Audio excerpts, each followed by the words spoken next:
Está en línea César Litvin, que es tributarista, para explicarnos un poco más sobre esto. César, mucho gusto. Gonzalo Sánchez en La Data Sin Filtro. ¿Qué tal, Gonzalo? Un gusto saludar a todo el equipo. Bueno, igualmente. A ver, para explicarlo bien, vamos a desmenuzar un poco cómo esto que estaba contando Martín, ¿no? ¿Qué significa, digamos, esta movida, este cambio? Sí, este cambio es un alivio al bolsillo de la gente y el alivio se repotencia con la devolución de lo que le han cobrado y retenido desde enero hasta el día de la fecha. Es un alivio transitorio en la medida que siga habiendo inflación, pero es un alivio al fin, es decir, el bolsillo de la gente que estaba pagando ganancias entre 75.000 pesos hasta 124.500 pesos netos de bolsillo, van a sentir ese alivio porque le van a devolver dinero y porque a partir de ahí van a dejar de pagar ganancias en la medida que no haya una recomposición salarial. ¿Y cuántas personas beneficia más o menos?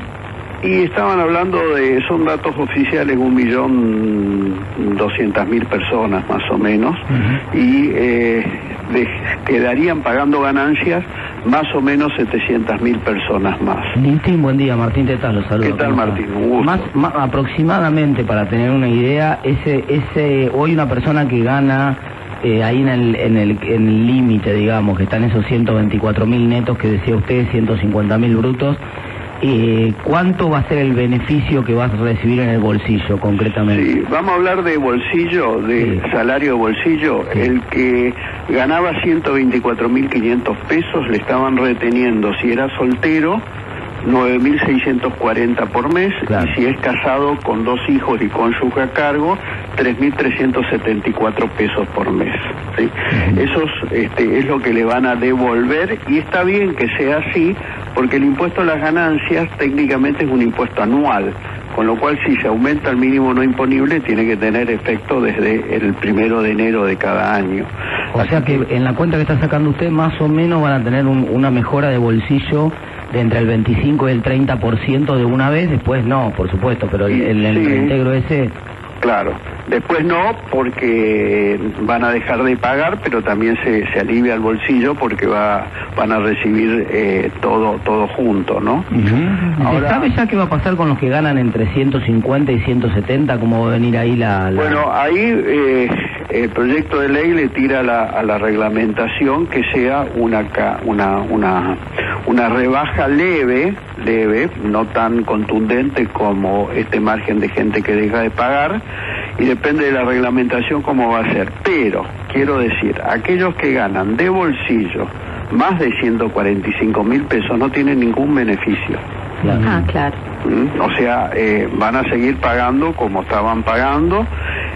Y quisiera decir que, a mi juicio, deberían incorporarse en el debate 3 puntos muy importantes para que esto no sea un simple analgésico y para que esto sea un antibiótico.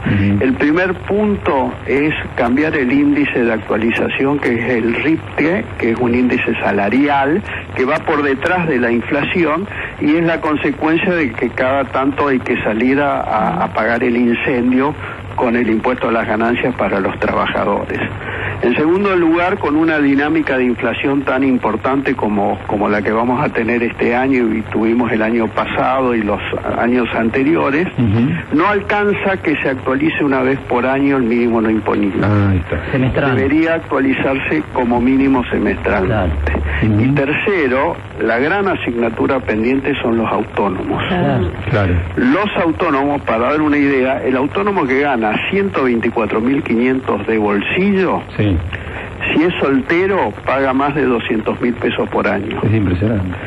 Y un asalariado con esta modificación no va a pagar nada. Es una injusticia total lo de los autónomos. Totalmente. Total. Y si es casado con 2 hijos a cargo y cónyuge, por año el autónomo va a pagar 122.000 pesos. Claro. Ahora, y visto del otro lado, ¿es mucho lo que deja de recaudar el gobierno? ¿Cómo juega eso?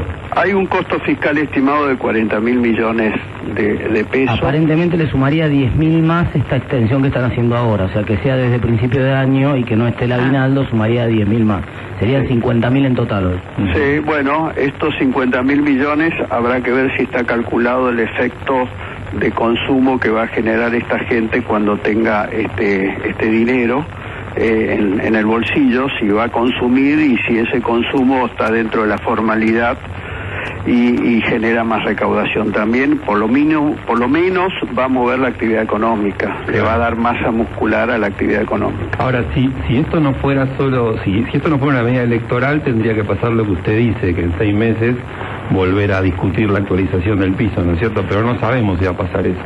Sí, por eso digo que debería debatirse, y para eso está el Congreso, para no solamente para tomar el proyecto original, sino para debatir con ideas superadoras estos 3 elementos que he dado, y incorporaría, tratándose de mínimo no imponible, que se olvidaron de aumentar el mínimo no imponible de bienes personales, que es el mismo del 2019, y que son nada más que 2 millones de pesos. O sea que bienes personales va a pagar aquel que tiene más de 2 millones de pesos. Me parece un absurdo. Y todavía tampoco se actualizó monotributo, ¿no es cierto? No, monotributo es la ley pendiente que va a ser tratado también en las próximas sesiones. Ahora, Litvin, Marina Calabro lo saluda, ¿cómo le va? ¿Qué tal, Marina? Pensando en estos puntos que usted señalaba como deseables, ¿no? El índice de actualización, el hecho de que sea semestral, la actualización y la inclusión de los autónomos, ¿no hubiera estado bueno también prever una suerte de mecanismo escalonado como para que no sea a todo o nada y no perjudicar a aquellos que están digamos, en el techo o en el límite superior, y a los que sí los toca el impuesto y no hay ahí una graduación? Claro, si realmente se dan estas 3 inquietudes que yo planteé, automáticamente queda corregido, porque con la actualización de los mínimos no imponibles en forma semestral y por índice de costo de vida y no por salarial, le va a afectar o le va a mejorar a absolutamente todos. Pero no tal como está redactado. No tal cual está redactado, no, es un analgésico esto. Es un analgésico, no un antibiótico. ¿Cómo? Es alivio al dolor en el bolsillo que le produce al trabajador cuando le descuentan ganancias, en ese margen de gente, de asalariados, de 74.700 a 124.500. Litvin, muchas gracias. Adiós, un gusto hablar con ustedes. Igualmente, César Litvin, tributarista, a propósito de esto.